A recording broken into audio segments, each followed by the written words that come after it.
Welcome everybody to the Sumer Sports Show. Super exciting show for y'all today. We will be talking about college football, and more specifically, we will be talking about college football video games.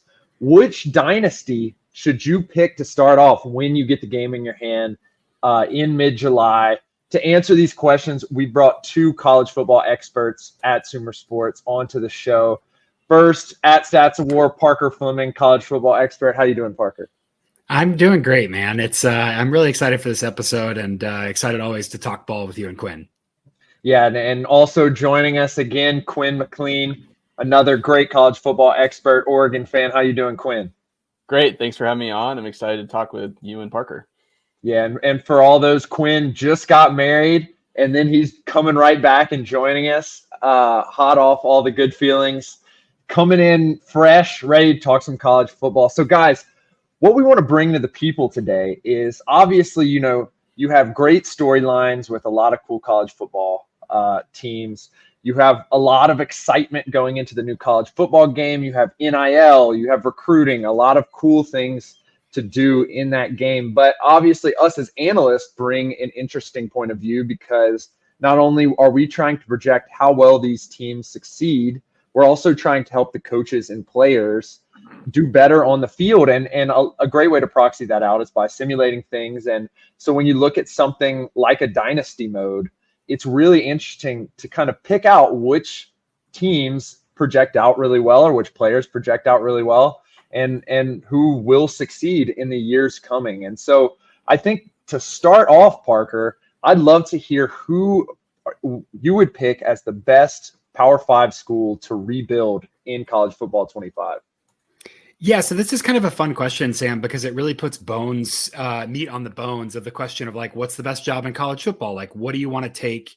And, where would you like to plug in? And so the way that I'm trying to approach this is, who's kind of on the verge of competing, potentially has some of those bones that you could build on a foundation and then try an innovative strategy and win. Basically, we're saying, where's the Kansas job? Like Lance Leipold comes over to Kansas and brings in talent and gets some significant results, and they're still building over there. So thinking about that, I think there's a couple of interesting candidates that I'll start, and I won't spam all of these initially, but you want to look at someone who they really haven't had football success, but they're in a power conference. They're in an interesting location and they have a clear path to success. So the first three that popped out to me were Arizona State, Georgia Tech, and SMU. Varying levels of new, SMU just hopped into the they used the transfer portal a ton. They hopped into the conference transfer portal and they're in the ACC now. Georgia Tech been in the ACC for a while, kind of in Georgia's shadow. They've got a quarterback in Haynes King that's interesting for this year, but beyond, they're connected to a big metro of talent. The ACC is not ultra competitive like some of these other Power 5 leagues, and Georgia Tech, has resources they've committed to spending there as well. And then Arizona State would kind of be a true rebuild, obviously with some of the violations that they've had recently, but there's no reason they can't attract talent from Texas and California. There's no reason they don't have a path to compete in the future Big 12, not to mention their stadium and location is very cool, which definitely benefits my agenda as a program leader. Yeah, for sure. I think those are some great ones. I think obviously news coming out recently this week, SMU raised an immense amount of money to make that move to the ACC. And we know that in over the course of history, they've been able to recruit at a high level. Obviously, they have Preston Stone returning at quarterback, a guy who I'm looking at as one of the better quarterbacks probably in the country, if not in the ACC. He was a very highly touted recruit that they've been able to lock down for several years. SMU is definitely one I'm looking at. Quinn, I'm interested in some of the programs that you are looking at as a team kind of bounce back and thus a team that would be fun to play in college football 25. Yeah, so to add to Parker's comment, the one I really like is Arizona State, given the, young coach, his ability to kind of relate to players, and he's from the area, which I think is helpful. He went to Chaparral High School as a coordinator, went over to Oregon as offensive coordinator, went back to Arizona State as a head coach now, and Kenny Dillingham. But the two programs that I kind of listed out as ones that I think are on the climb here, and my criteria was like good incoming recruiting production, under 500 currently, trending upwards with good returning talent. So those were kind of the parameters I put in place when looking at a few different programs. The first one's Auburn. And so Auburn with the new coaching staff and Hugh Freeze, if you look at some of the 2023, 2024, and 2025 recruiting classes, those are all 3 top 25 recruiting classes. And some of those are starting to be on the rise to get significant playing time into this upcoming year. And if you look at Bill Connolly's like SP plus metric, and he did a kind of a review of it after the post spring game and practices, he has Auburn kind of in that 31st slate going into the 2024 season. And they're bringing back 76% of the roster production from this year. So if I look at like rosters that I can win over the next few years, first I'm going to look at who's bringing back the most production and who's bringing back the kind of depth in terms of talent. And Auburn checks both the boxes there. And they also had they've been kind of attacking the transfer portal. They had 20 guys incoming, 21 guys outgoing. So a huge flip over in the roster from their 6 and 7 season. And I think could be, pretty crazy in the next few years.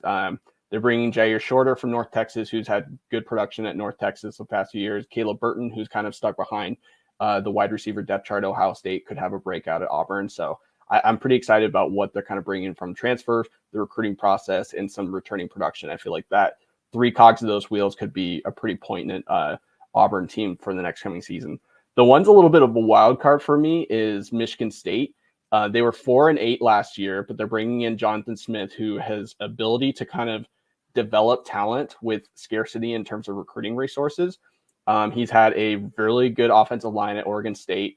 The one I'm very excited about is Aiden Childs, who me living in the Oregon area, he's highly touted quarterback, kind of that quarterback in waiting. I'm not going to relate him to Marcus Mariota, but we get similar vibes in terms of like him in terms of the depth chart kind of breaking out this year. So I'm excited to see him and Jack Velling, who I think is probably one of those tight ends that gets underlooked at coming into the season, given that he was second team all Pac-12 this last year. I think he could be used highly in that Michigan State offense and be pretty easy for a first-time quarterback to bounce out. They are the one thing that gives me kind of an underrating is like they are very young offense.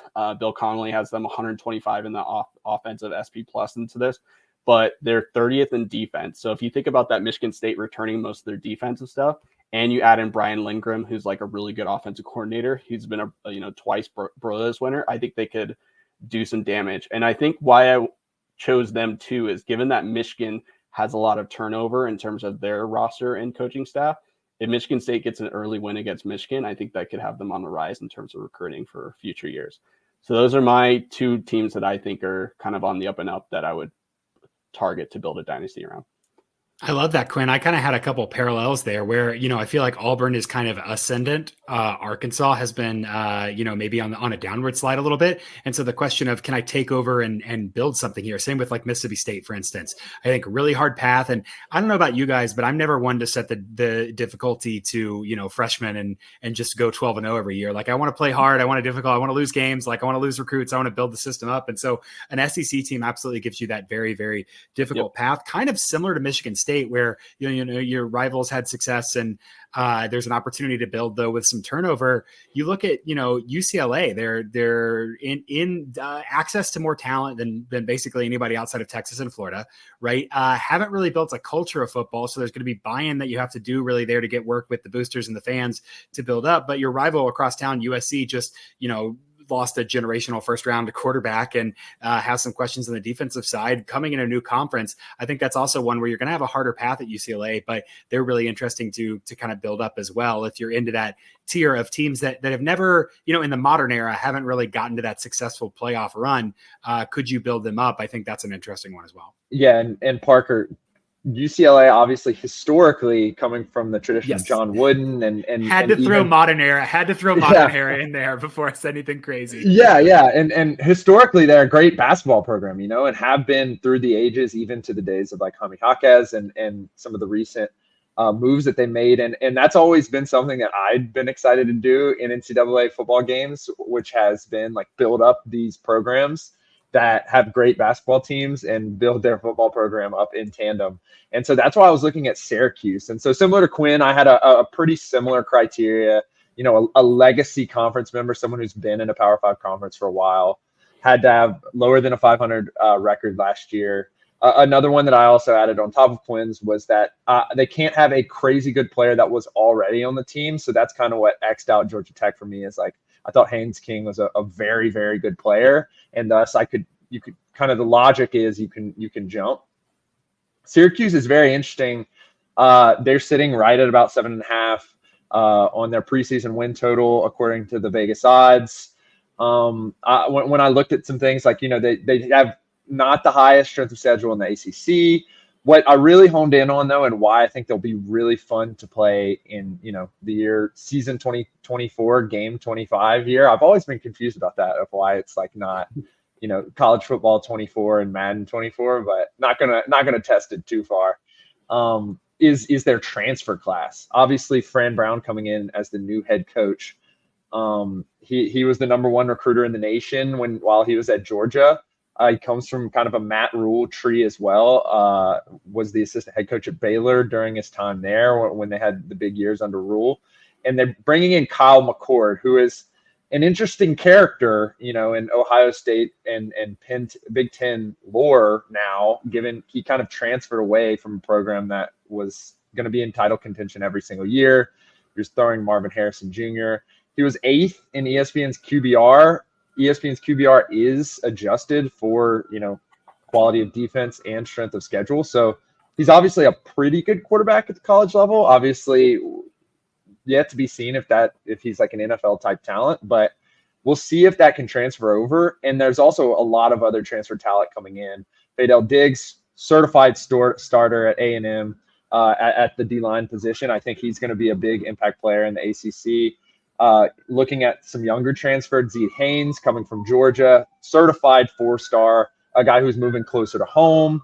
It's going to be interesting to see how kind of that full transfer portal stuff comes together. And also Fran Brown obviously being able to recruit well. There's rumors that there will be like coach badges around recruiting. I would expect Fran Brown to have one of those, certified recruiter badges. It'll be interesting to see how those kind of play in the game, but just more generally looking at Syracuse, I think they're a really good team to go with. And then the other one, talking about Matt Rule, I couldn't keep it off my board. You go into a program that is good. There's Nebraska fans all over the country.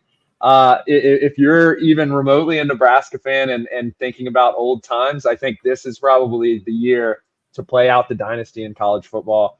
I think this is probably their threshold year into becoming a power in that, Big Ten West view. And name of the game is their certified 5-star quarterback, Dylan Raiola.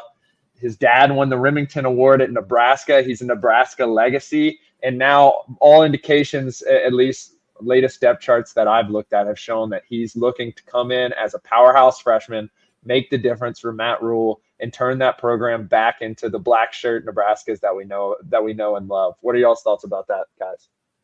My only knock on Syracuse is that, Sam, it's very cold and there are no mountains, and that just doesn't appeal to me. I just can't buy into a job where it's that's the reality there. But I think Syracuse is interesting in that same tier. I mean, it's basically whatever ACC team that you feel like is connected and hasn't really ascended to that next plane. Maryland, for instance, is one. Mike Loxley's done a fine job there, kind of, rehabbing, building some talent, but the DMV has just an immense amount of talent up there. And you could really, get hardcore into recruiting and say, hey, we're going to keep these kids here and really build up a powerhouse. That's an interesting team building problem. So that's one that I think would be really interesting as well for me is Maryland, in the same vein of Syracuse, as a little bit odd, kind of off the beaten path, but access to talent and a lot of energy. That's a really fun place, I think. Right. So Quinn, you're a big Oregon fan. Oregon moving into the Big Ten. Is Nebraska becoming your rival now? I was just looking at them. I was like, in terms of an upset special and given to next year, they're that team, because if you look at their 2023 schedule, they lost a good amount of games by 1 score or less, Right. And if they have, you would think, a prime quarterback in that position, they could turn those losses into wins. So who knows? They could be. And I've definitely been to an Oregon-Nebraska game in the past, and it would be cool to have them back on the schedule. Awesome, guys. Thanks for the great insights there. So a couple great names, just to summarize for the folks listening at home. We have teams like Arizona State, Georgia Tech, SMU, Nebraska, Syracuse, Auburn, obviously a very interesting one, the SEC, Michigan State. Look out for those names when you first jump into the game, especially if you don't have a college football team, as some really interesting problems, some really interesting projects, but are in a place to succeed very quickly if that's your MO in this game. So moving on to one of my favorite things, obviously having played at the G5 level, is what the best G5 schools are to try to make a title push. Obviously, the new playoff infrastructure is there. You're going to get a buy-in bid. You're probably going to go into somebody else's house and have to play, then move to the bigger bowl game, and so forth and so on to win that national title. Quinn, what are your thoughts on a G5 team that can make some noise? Yeah, so establishing my criteria for a team here is like they've got to be in a prime recruiting location and have shown an ability to get talent. So the first one I looked at here was San Diego State. And the reason why is they've been kind of as a target for a few years to join the Pac-12, RIP, the Pac-12. But they chose to stay in the Mountain West. And I think, if they were able to get a couple wins, and they actually this offseason got AJ Duffy to transfer Florida State, where they could be putting together a potent season. They're in a prime recruiting area that can compete, that has shown an ability for other outside schools to come in and recruit properly in that area. For a long time, USC and UCLA had a kind of a strong hold on the Southern California football area. And if San Diego State is kind of this potent number 3 school, if you will, I think they could split talent and start to get some good recruiting classes together. Add to that they just built a brand new stadium, that has shown the ability to get recruiting talent and people to kind of pay for a new stadium for people to play at. That's kind of my first school I think I would start with if I was in the video game with San Diego State, given the area. The second one might be a surprise is Texas State. They came off an 8-5 season this last year. One thing that's surprising when you look at Texas State, they're actually one of the top schools or top 5, top 10 schools in terms of using the transfer portal. So they have shown an ability to get people to come down from that P4 level to play competitively at their school. And since they're in the Texas area, I think they could, with a few different schools, convince some guys to stay home and play for them. So those kind of fit into my 2 criteria. And I was actually looking at our lads earlier with Texas State. One thing, if you look at their entire 1 deep roster of all the starters, every single one of them is a transfer. So they can convince guys to come home and play for them, and you basically have that come play Texas football and not get stuck in the depth chart. So those would be the 2 ones that I would start out with. Yeah, I think North Texas is along those lines with Texas State again, access to the center. Like I almost think of this one as like teams that should be better than they are necessarily. Yeah. And I know that's simplifying the problem of team building, but Texas State, they got a nice stadium, they got a decent campus. Denton is actually really cool, and I think they could make a push to keep some of that DFW talent up there in the third city of the Metroplex, if you will. It's being a little generous there to Denton, but I think there's a lot of opportunity there as well. And yeah, I think for me, this is kind of like a bicameral question. Like there's two ways to think about it here. One is, all right, let's get Boise, Memphis, Tulane over the hump and in a power conference. Like, is that the route I want to go? And then you pick one of those. I think Memphis could be really fun because it feels like they've kind of been lost in the shuffle. They've had some basketball success. They've had some football success, made the Cotton Bowl a couple years ago, and kind of getting them to a place, they're already building, their recruiting's getting better year over year. Could you get Memphis over the hump and into a power conference and then become a playoff contender? That's a really interesting path to me. The other one is, let's start at the very bottom. Kennesaw State installed the pistol last year, building up the playbook. Recruiting is wide open. They have to build on the trenches. That is starting from zero. And could I either build them up for a couple of years and then hop to a better job and try to, get a P5 job? Or could I take Kent State from zero to hero? Kennesaw State, excuse me. Kent State would also be hard, but Kennesaw State there, being in Georgia, again, having access to some of that talent, having a fresh slate to start of. Nothing in college football was more fun than James Madison coming out and in their first year when they couldn't compete for a bowl, just absolutely terrorizing people. And I think there's a lot of opportunity there with some of the newness to really compete. They've been a consistent program the last couple of years, so that would be a lot of fun for me as well. Yeah, one of my favorite things about Kennesaw State, and obviously, if you get to, I'm pretty sure they're going to have the feature where you get to create recruits. One of my favorite WWE wrestlers, Braun Breaker, played fullback at Kennesaw State. So he's definitely getting thrown in the recruiting portal. Definitely, 1-star guy that you immediately pick up at Kennesaw State and boost him to a 99, and he's spearing through the defensive line. So that's what I'm looking out for at Kennesaw State. I'm going to take this time to just lay out the red carpet for my Tulane Green Wave now that I can, because that is certainly who I'll be playing with, just because I'm a fan of them and I played for them and it's my alma mater, and me and probably all of my friends will be playing as Tulane and comparing notes. But in my opinion, alongside Memphis and probably San Diego State, which both of you mentioned, they're probably the best candidate to make a P5 jump after this year, after the next 2 or 3 years. Primarily, I'd expect them to probably jump to the either ACC or Big 12. There's kind of a history of kind of these like private institutions in cities jumping to those. Obviously, the ACC has made like quite an investment in that now by adding, Stanford, SMU, and also to a certain degree Cal, which is a public institution, but like very good academic institution. I could also see them moving to the Big 12 just because of the, general vicinity and kind of rivalries against Houston. And also I think there'd be good rivalries against TCU and Baylor, who they kind of recruit against, not only in kind of like the 3 and 4 star caliber players who are just under, like the certified Texas LSU level players, but also just for like students in general in that kind of private school market. So I think they have a great shot if they are successful across sports, but obviously in football, to make that jump. And so how do we get there? And I think the carpet has been laid out by new coach John Summerall, making big moves in the transfer portal. Obviously, Ty Thompson coming from Oregon, Quinn, you can kind of speak to where he fits. There's still, to my knowledge, a quarterback controversy or quarterback competition there between him and Kai Horton, who is another highly touted recruit out of Texas and has played several key games, including a game against Houston 2 years ago that kept us in contention for a big bowl, which we ended up going to. And last year, showing up pretty well in a grudge match against Ole Miss that didn't fall our way, but played as good as one could expect a backup quarterback to play against an SEC team. The thing that I highlighted, and Parker, you actually highlighted this recently on Twitter, is that they will have a dominating interior defensive line tandem. Absurd. Yeah. It's crazy. Patrick Jenkins, who was there last year, was probably one of the best players in the conference, if not in the G5 on defense, period. Absolutely dominated against Ole Miss, dominated all throughout conference play. And he will now be joined, Parker, I'll give you the stage here to kind of run through his bona fides, but joined by Aiden Huntington now, coming from ULM. Parker, run us through Aiden Huntington.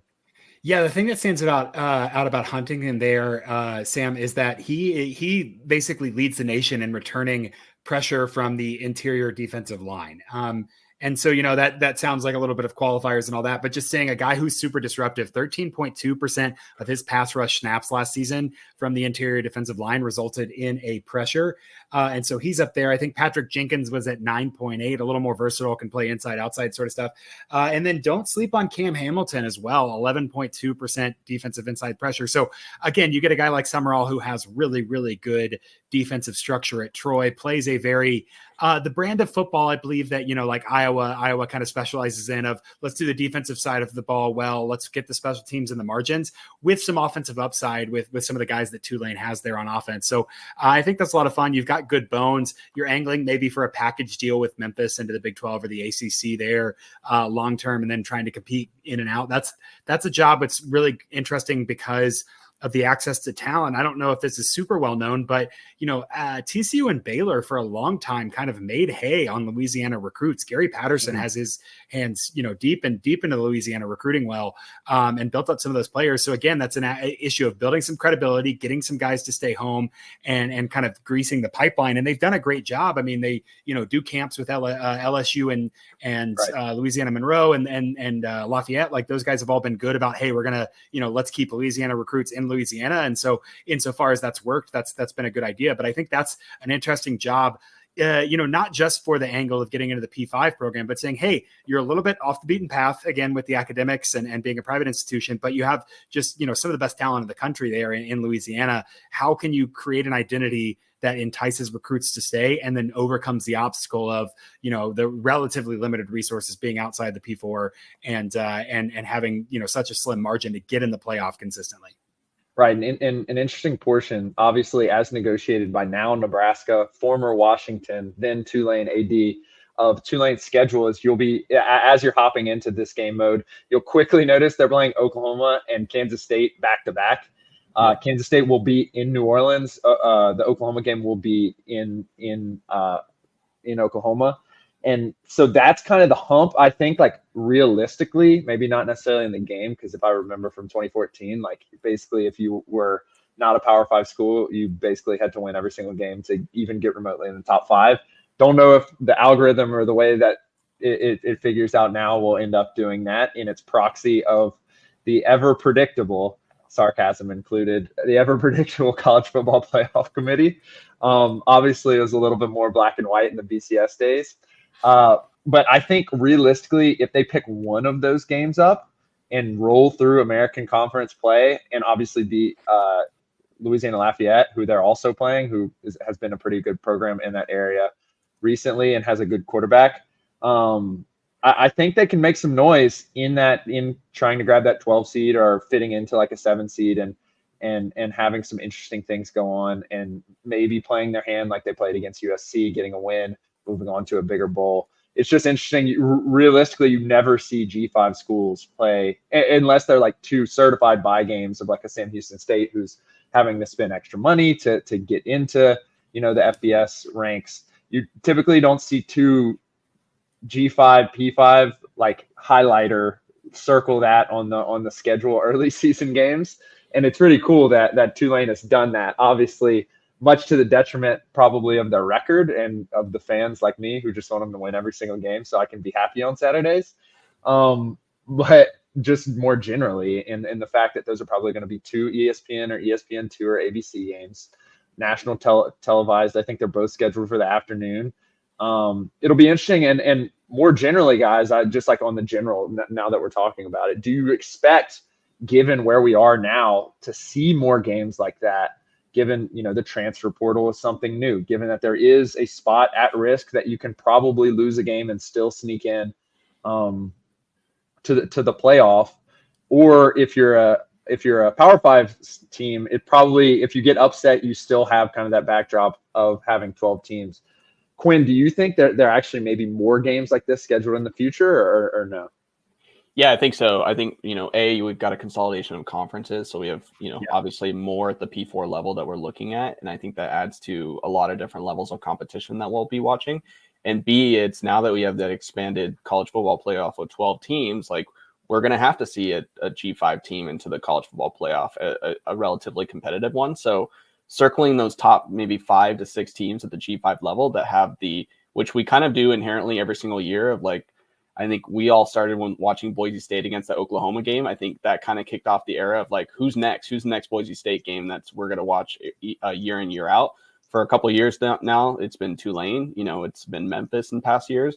But I think more of that top level G5 talent in terms of playing a competitive or at least semi-competitive P4 level, I think is going to be prime television. One we'll see more scheduling about. And Tulane, I think is, in terms of the P5 level, has kind of proven that they can recruit amongst the P4 level, and the ability to get, what's ironic is looking at Mario Williams after Tulane had beat USC in that bowl game, the January 6th or the January bowl games, right? And then coming over to the Tulane after doing so. I think that's pretty cool that you can go and beat a team in the high level and then kind of get them to transfer over. I was going to touch on Ty Thompson because I know he's transferred from Oregon to to Tulane. I think for him, obviously he's been in the depth chart for a little bit and he's been kind of one of the highest proliferated quarterbacks to come to Oregon, but he hasn't had a lot of meaningful snaps. And so I think in terms of Tulane, you're kind of hoping he kind of fits into the career arc of a typical Elite 11 quarterback. And I'm kind of coupling them around a JT Daniels right now, where they maybe started off a little slow in their career and, peaked later on in terms of play down a level. Hopefully you're kind of seeing him touch into that certain level when they come to play in Tulane this year. Yeah, we're tracing a lot of threads here, but I wanted to come back to like scheduling. I think this is kind of interesting. I don't know if both of you remember, I don't know if he's still doing it, but a couple of times Ken Pom was advertising basically, here's who the most likely conference championships are going to be, conference champions, to like hack the RPI system for college basketball, or the net system now. And I don't know if that's obsolete with the net or not. I don't want to talk out of both sides of my mouth there, but I think that'd be really interesting to say, okay, let's start looking at the bottom half of the ACC, the Big 12, even the SEC, and say like, what's the worst rated 6-6 projected team that I can get on my resume. So I could say, hey, we beat all these bowl teams, right? While we still, maximize health. We don't take any risks on losing. I think there's that's a little Machiavellian there, a little potentially gaming the system. But as I know that this is the process is arbitrary, there is a selection committee and perception matters. I would love to tout 2 SEC wins on my schedule. And, if it's Vanderbilt, it feels like it's going to be very obvious what you're doing. But if you could say, hey, Mississippi State's in a down year, so-and-so was 8-4 last year, but we think they're going to be 6-6 or worse this year. Let's grab them. And then you can kind of, gamify a little bit the system of strength of schedule. I wonder if we don't see some of that happening with some of these matchups. USC just canceled a matchup, I think, with Ole Miss non-con. So I wonder how coaches will take this strategy differently to kind of maximize their chance to stay healthy and make the playoff. Yeah, and it's interesting, especially with all the conference realignment, how teams can quickly shake out to either be, like in your instance, Quinn, Oregon now is going to go from, always expected to be the best team in the Pac-12 to having to compete, obviously going deeper into the season with, the Ohio States, Penn States, the Michigans of the world, Iowas, so forth and so on. And Parker, obviously TCU, your alma mater, is now in a Big 12 without Texas or without Oklahoma. And so starting with you, Parker, like, let's say you're the coach of TCU or you're a video game user jumping into the game as a TCU fan. What would be the way that you would approach TCU, for the next 5 years, considering they would remain into the Big 12?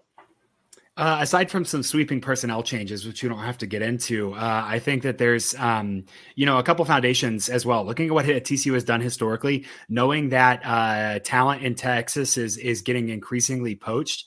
I think that one thing that you really got to focus on is what is your offensive identity and how can I build on that? So I think what you're looking for first is honestly like, I want a left tackle that's going to be reliable for 4 years and kind of take my mind off of that. And then I want a couple of pulling guards, interior offensive linemen, so I can run a diverse run scheme to face a bunch of, Big 12 defenses are going to show me some 3 down. They're going to show me some tight front looks. Then I'm going to have to play against the traditional 4 down or the beefier Kansas State and Utah defenses as well. So versatility in the run game, I think, is super important as you kind of build up that pipeline.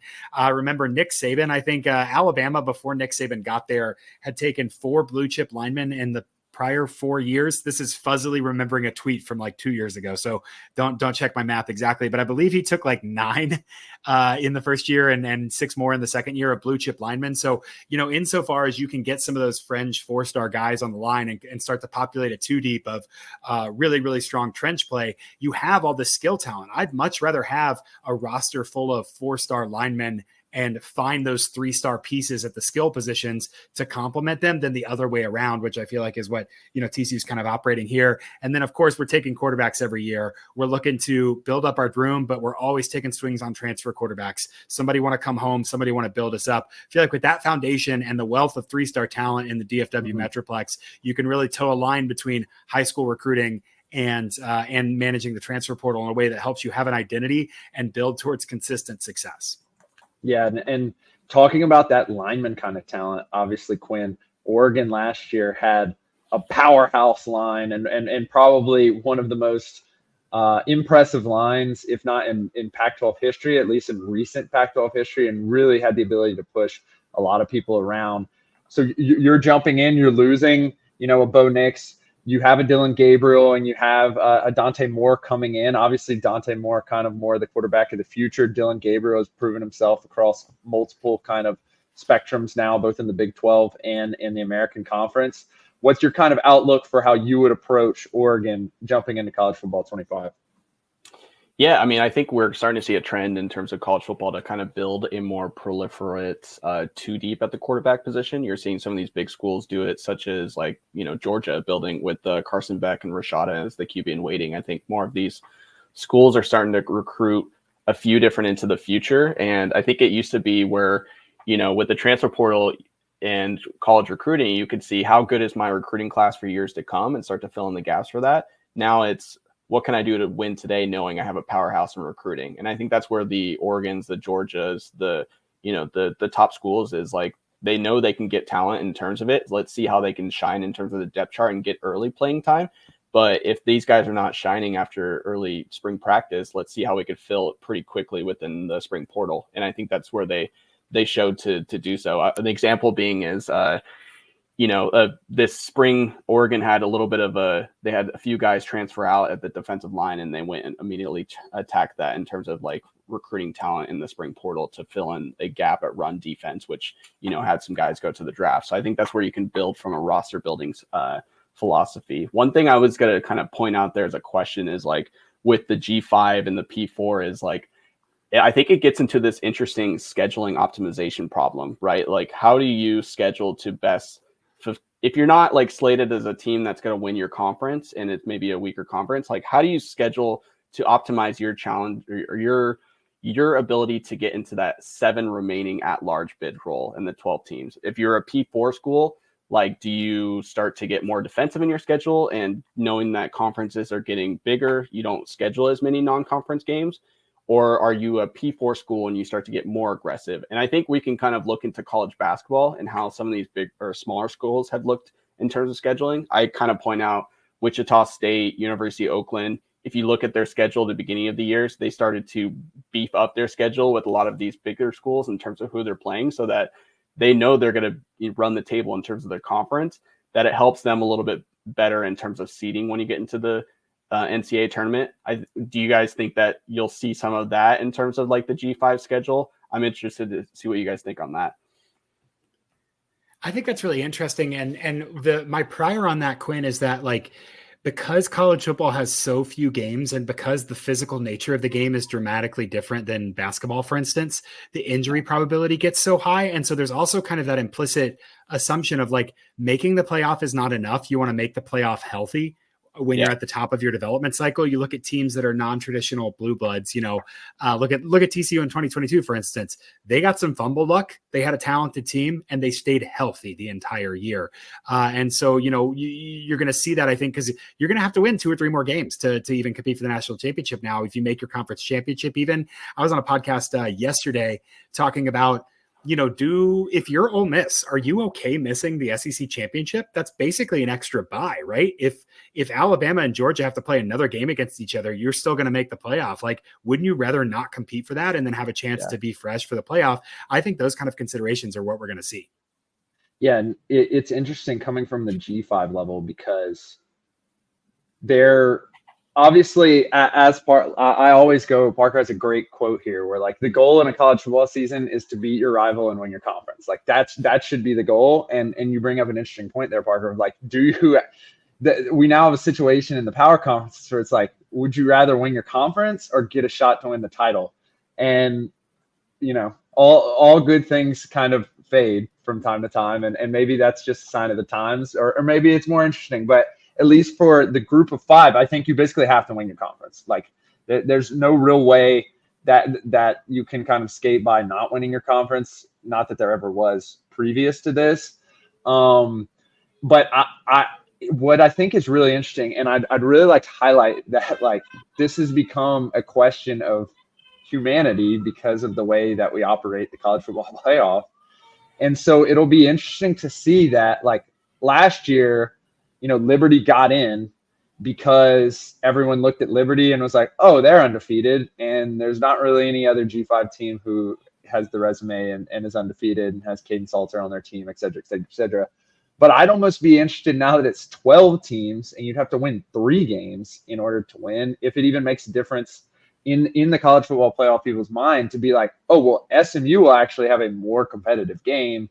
And so let's throw SMU in there, or let's throw like a two-loss Tulane. Obviously, Tulane lost in the conference championship, but it'll be interesting to see if that's like the cognitive bias of the college football playoff, or even the media partners, if they have any say, which up in the air if they do, are now like, well, this is actually a game. And to your point, Quinn, like, I don't think the folks thought they were going to get any University of Oakland content today, but like realistically, like looking at someone like a Gonzaga or even a St. Mary's in college basketball, like you'd put St. Mary's in over, the name America East Conference or something like that into the tournament. I wonder if there actually is a change in cognitive bias there.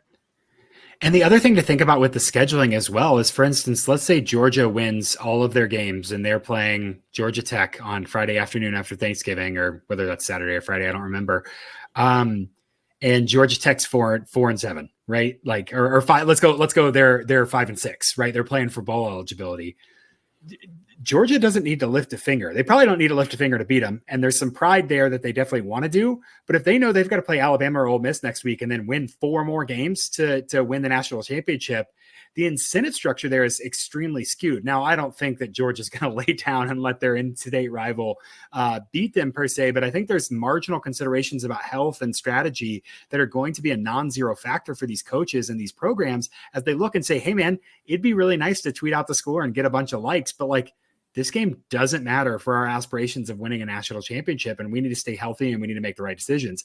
I don't think, again, they're going to lay down and kneel the ball every play or not compete or anything, but I do think that's entering into the calculus of how scheduling is formed is, hey, we know we've done what we need to. This game is almost superfluous to that goal of winning a national championship. And again, I'd say that's where fans are really important in college football. If the fans stop caring about those games, they'll go away, right? Because there's really not a lot of reason for them to be played. But insofar as we can kind of retain the prerogative that rivalries matter, and that's what the best of college football was, and that's what distinguishes it from the NFL. I think those games could be fruitful and interesting, and scheduling will be ambitious. If we let it all get sucked up into the conversation about national championship, I think there's a lot of arguments for those bye games to become bland scrimmages and those rivalry games to go away. Yeah, and I think especially as we're talking about like the changes we might see and kind of taking it back to like an old school feature of the college football games, like those pipeline recruiting states always played a factor in like the way the game, the mechanism of the game worked, and obviously like make a huge difference in the mechanism of real life. And so I'm also interested now that we have these nationwide conferences, if like the pipelines do change, like does Oregon now have, you know, a throughput to the Midwestern market, given that most of their games are going to be played there in the conference play? And does that even make their offensive and defensive lines even better plugging into that talent? Or do they just, you know, conglomerate, take over the West Coast, like them and USC take over the grand majority of the West Coast, and Washington obviously too? And are they able to like kind of not fight as much there? And another example of this is Utah. Obviously, like Utah has recruited at a very good level and has developed players at an even better level.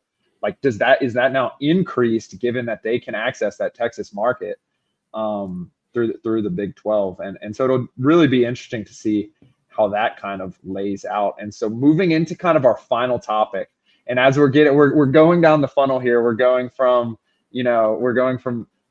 big schools like Nebraska, and then we're coming down into the Texas states of the world, and finally we're getting more and more local, and we're jumping into the FCS. So my understanding right now is that there will be a team builder feature, which will allow people, if not to build out the entire FCS, if you're sickos like me and Parker and Quinn are, and just want to play, you know, the entire FCS schedule plus playoffs, but at least to build in your local team. And so there's a bunch of cool stuff that could happen here. There's great storylines. There's just great teams that can compete at the FBS level. We know because we've seen it already. So Parker, I want to give you the go ahead first. If there is an FCS team that you want to build into NCAA 25, what would that be? I mean, it has to be one of my alma maters, the Montana Grizzlies. Of course, the stadium right there with the mountains. You've got the snow. You've got a history of winning. You've got a natty. And really interesting problem because they don't have access to great talent, and the ways they have to win are certainly innovative. Obviously, with travel budgets and everything, that's kind of hard. This is my second answer is very similar to the Kennesaw State problem. Delaware is moving up next year, not this fall, but next fall. And so getting a jump and saying, like, I think that's a very interesting problem. What do I do as a coach, as an athletic director, as a recruiter this year, knowing that the switch is flipping next year, buddy? It's going to be way, way different, and we've got to figure out how to build. So that kind of multi-year horizon is fascinating to me. So Delaware would be the other one to say, hey, let's build a program up into the horizon as well. Yeah, very interesting. Quinn, what are your thoughts? Yeah, so I went with Eastern Washington here, and the reason being that they produce a lot of good NFL talent in the last few years, and I think it would be fun to play on the red field, as aesthetically pleasing as it is, and I think it would be fearful for opposing fans to come out to Eastern Washington and play. You know, they produce Cooper Kupp, Kendrick Bourne, the great Vernon Adams Jr., and the CFL great. And they've actually been competitive against a lot of G5 schools in the past. So they've beaten Fresno State, or at least took them to double overtime. They beat UNLV in the past few years. They've beaten Oregon State. They've been competitive with a lot of schools in the Pac-12 and the Mountain West. So if there was ever an expansion for a Mountain West school, I think Eastern Washington would be, given that they recruit well in the Eastern Washington, Idaho area to get people out there. They produce a good amount of NFL talent, at least at the wide receiver position. And I think that, and they've always had a proliferate offense that I think has kind of scored some points on Mountain West opponents. So I think that would be one I would probably go with. Similar to my points that I took off for Sam choosing Syracuse because it's cold and there are no mountains, the Eastern Washington field is an affront to taste and decency, Quinn. I can't abide. That's the first thing you've got to do is change that god-awful field. I think we've covered all of the interesting stadiums throughout this, because obviously Syracuse is the Carrier Dome, or it may not be called the Carrier Dome. It's always the Carrier Dome. Don't give into the suits. It's always the Carrier Dome. We've hit the Carrier Dome. We've hit the beautiful mountains in Montana. We've hit a red field. I mean, we're really collecting, and showing the people the beautiful things that college football can provide to them. And obviously it'll be provided through this game, and all the fun and weirdness. I took this a different direction. Obviously, I grew up in the Southland Conference, which then broke up and apparently is now getting back together like an old divorced couple. I don't really know what's going to happen. I'm pretty sure Stephen F. Austin's going to move back to the Southland Conference, and I think that will probably have dominoes that most of those other Texas teams will also move back to the Southland Conference. Not sure, but glad that will be happening because I have a lot of deep roots there, through my playing career, through family, etc. So I'm going with currently a WAC member, but someone who I think may move back to the Southland Conference in a couple years, just based on how things have shaken out, and that's Tarleton State.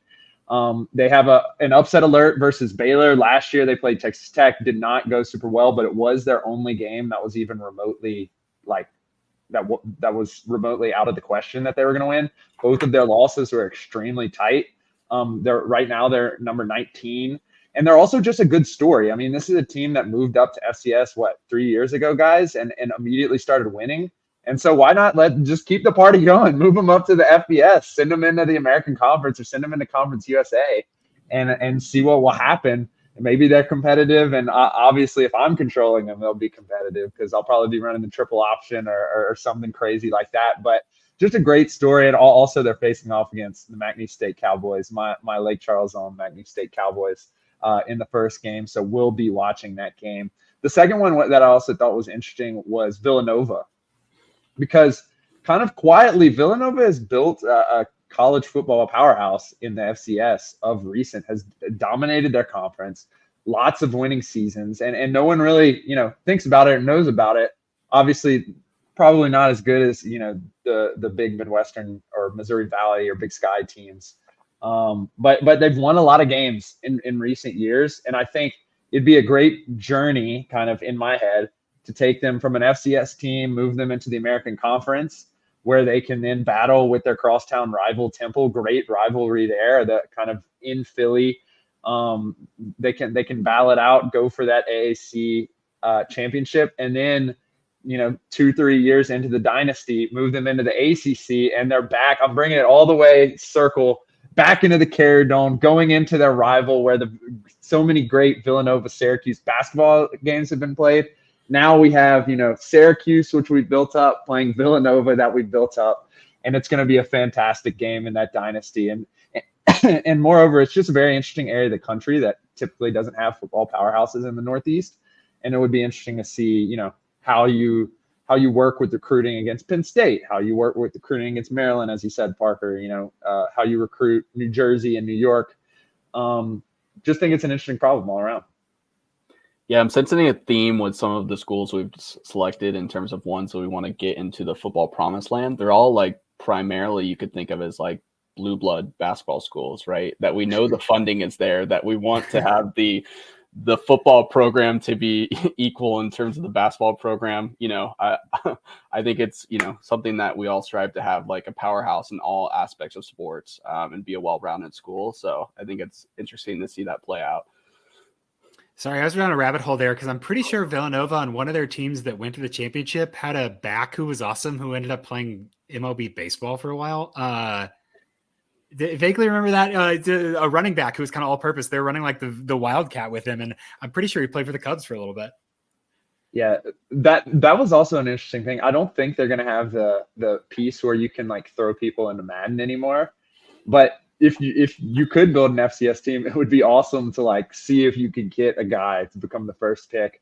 Obviously, Parker, you mentioned Delaware. I think the closest we've ever been to that, other than maybe like Carson Wentz and Trey Lance, who obviously came from powerhouse North Dakota State, like the closest we've ever seen was Joe Flacco, in recent years, that is, or in modern years. So that'd be another thing. Is like, can you get an FCS player, like with all FCS ratings, obviously you have to keep them like under 70 or under 65 or whatever, based on the consensus big board. You got to put them in a spreadsheet, generate it, tag @Sumer Sports. Quinn, what is it? Quinn's thoughts, Quinn? What is your Twitter handle?